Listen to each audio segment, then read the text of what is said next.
In the silence of a torchlit chamber, a queen lifts a shimmering vial filled with liquid mercury.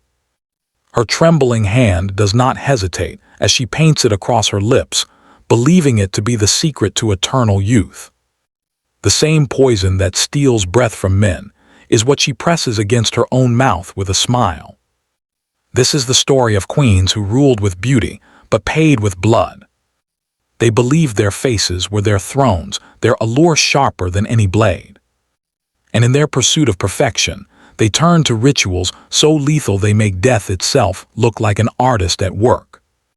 Across empires from Egypt to Rome, from China to India, beauty was power, and power was survival. A flawless face could command armies, a radiant smile could forge alliances. But behind the silk curtains, the quest for radiance was paved with venom. In Egypt, Cleopatra was said to bathe in donkey milk each bath, requiring the sacrifice of hundreds of animals. The milk was warm, the scent faintly sour, but it left her skin smooth as marble.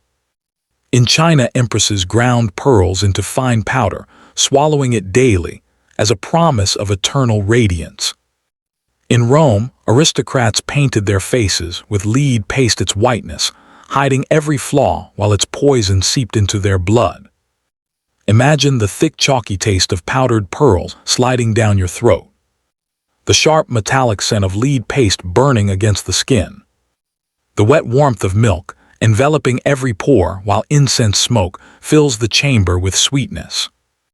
Beauty did not only shine, it stung, it suffocated, it whispered promises that felt like silk but cut like glass. But what price did they pay for these secrets of beauty? Did their glow blind even themselves, or did it slowly become a mask that killed from within? Every queen knew the whispers in the corridors that her rouge, her cream, her powder might be her own assassin. Imagine being a servant forced to prepare these dangerous concoctions. Your hands shaking as you crush pearls with stone mortars, your skin burning from the fumes of lead paste. You wonder if a single mistake, a splash too much poison would end not just the queen's beauty, but your own life at her command. From the eyes of the physician, the alchemist, the lady in waiting, each ritual was not only devotion but dread.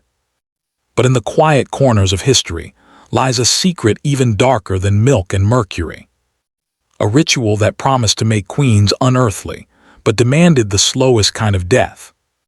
It begins with a fragrance sweet as honey, yet it lingers like a curse. The perfume was laced with arsenic. Its sweetness masked the bitterness of poison, and every breath the queen took was a silent dagger to her lungs. To the court, her radiance seemed untouched, but within her chest, her breath grew shorter, her heart weaker. Her beauty became a mask, hiding the slowest murder of all self-inflicted. Some say these queens were victims of ignorance, believing the substances to be gifts of the gods.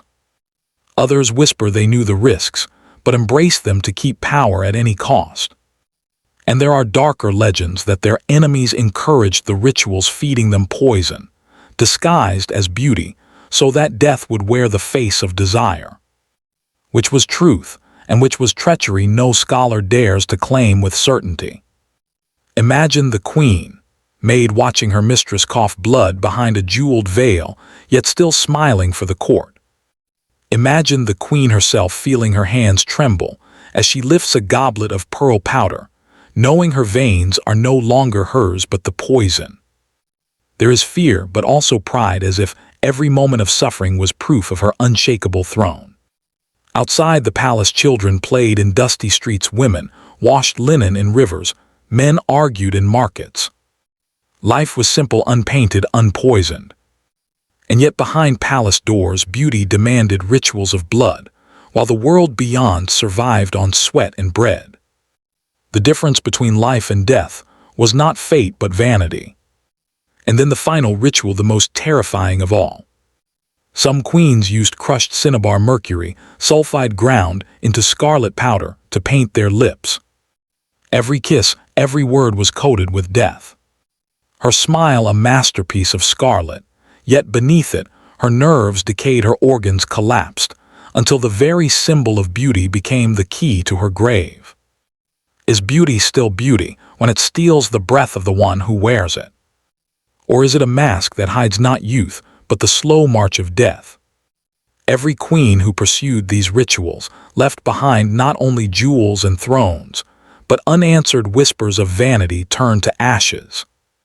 The deadliest ritual of all was not poison, but pride, the belief that power could be carved into flesh by the blade of beauty. And if you think these queens paid the highest price, wait until you hear the story of the concubines who turned their beauty into weapons sharper than swords. The deadly beauty rituals of ancient queens were not just vanity, they were acts of survival, ambition, and sometimes quiet suicide. Their faces became weapons, their bodies became battlegrounds, and their names became legends wrapped in poison.